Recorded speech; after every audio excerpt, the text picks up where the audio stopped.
बिस्मिल्लाहिर्रहमानिर्रहीम। देखो भाई, शब जुमा है, हर जुमेरात को याद दिलाया जाता है कि नबी करीम सल्लल्लाहु अलैहि वसल्लम का पाक इरशाद है कि जिसने जुमा के दिन सूरह कहफ पढ़ी उस हफ्ते में आने वाले हर फितने से अल्लाह हिफाजत करेगा। तो हम ज़रूर सूरह कहफ 15वें पारे में है, 24 घंटे हमारे पास है, जुमेरात की मगरिब से लेकर जुमा की मगरिब तक ज़रूर हम पढ़ें।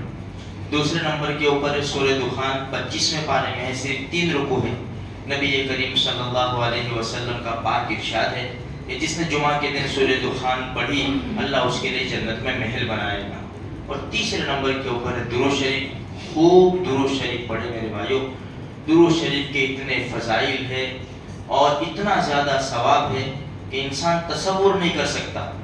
सबसे बड़ी बात तो ये है कि हमारे नबी सल्लल्लाहु अलैहि वसल्लम ने फरमाया, जो जितना ज्यादा दुरूद शरीफ पढ़ेगा ना वो क़यामत के मैदान में मुझसे इतना करीब होगा। अब कौन सा उम्मती है जो ये नहीं चाहता कि नबी सल्लल्लाहु अलैहि वसल्लम का पड़ोस मिल जाए।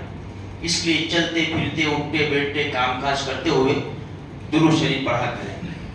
हदीस में आता है, मोहम्मद बिन अब्दुल्लाह बिन जहश रज़ियल्लाहु ताला अन्हु फरमाते हैं कि मस्जिद के बाहर सहन में जहाँ जनाजे रखे जाते थे वहां हम बैठे हुए थे अल्लाह के रसूल सल्लल्लाहु अलैहि वसल्लम के साथ।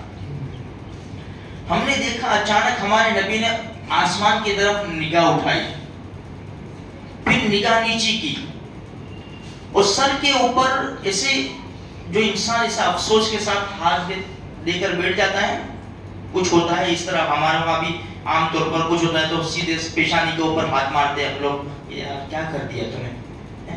तो अल्लाह के रसूल सल्लल्लाहु अलैहि वसल्लम ने अपने सर के ऊपर हाथ रखा और सुभान अल्लाह कहते रहे और फिर यूं फरमाया कि अल्लाह की तरफ से कितनी सख्त वईद और कितना सख्त हुक्म नाजिल हुआ।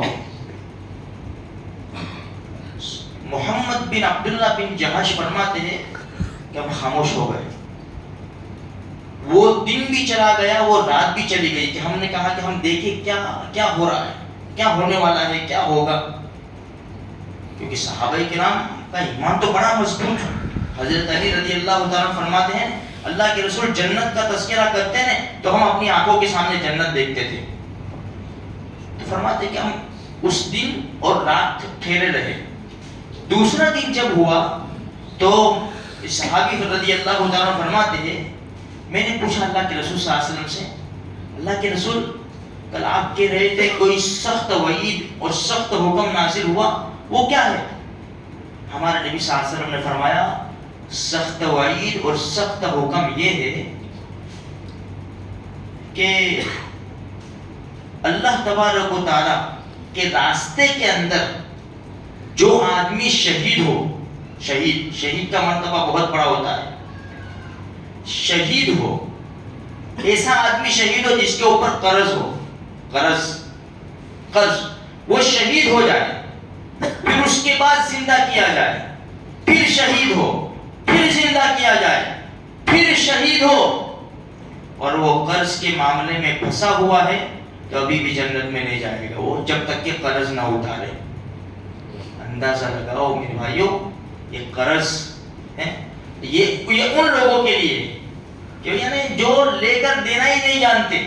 हाँ, जिनकी देने की नीयत हो और वो बेचारा नहीं दे सका, उसकी पूरी सच्ची नीयत हो तो अल्लाह का निजाम अलग है। दूसरी हदीसें भी है कि अल्लाह तबारक व तआला उसके मामले में आसानियां पैदा कर देगा। लेकिन ये वो लोग जो ले लेते हैं फिर देना ही नहीं जानते कि देंगे, ये उन लोगों के लिए सख्त वईद है। इसीलिए नबी करीम सल्लल्लाहु अलैहि वसल्लम के सामने जब जनाजा लाया जाता, अगर कर्ज होता तो हमारे नबी क्या फरमाते, तुम पढ़ लो। कोई सहाबी फरमाते, अल्लाह के रसूल मैं इसकी तरफ से अदा कर दूंगा, फिर हमारे नबी नमाज पढ़ाते। इसलिए मेरे भाइयों, ये कोई मामूली चीज नहीं है। मैंने कई मर्तबा एक बात आपको सुनाई कि जिसने किसी का दिरहम का छठा हिस्सा लिया और नहीं दिया, 700 नमाजें देनी पड़ेगी उसके बदले में जो जमात के साथ पढ़ी गई। तो ये मामला बड़ा संगीन है। इसीलिए हमें समझाया गया कि कर्ज एकदम ना ले लिया करो भाई, बहुत ज्यादा सख्त मजबूरी है और इसके बगैर चलेगा ही नहीं है, तो फिर कर्ज लो اور دینے کی سچی نیت سے. اور جو دینے کی نیت سے قرض لیتا ہے نا کہ بھائی مجھے قرض ادا کرنا ہے, اللہ کی مدد بھی آتی ہے, غیبی نظام بھی چلتا ہے. اب جس کو دینے کی نیت نہ ہو میرے بھائیوں, خود کی دینے کی نیت نہ ہو تو کہاں سے اللہ کی مدد آئے گی؟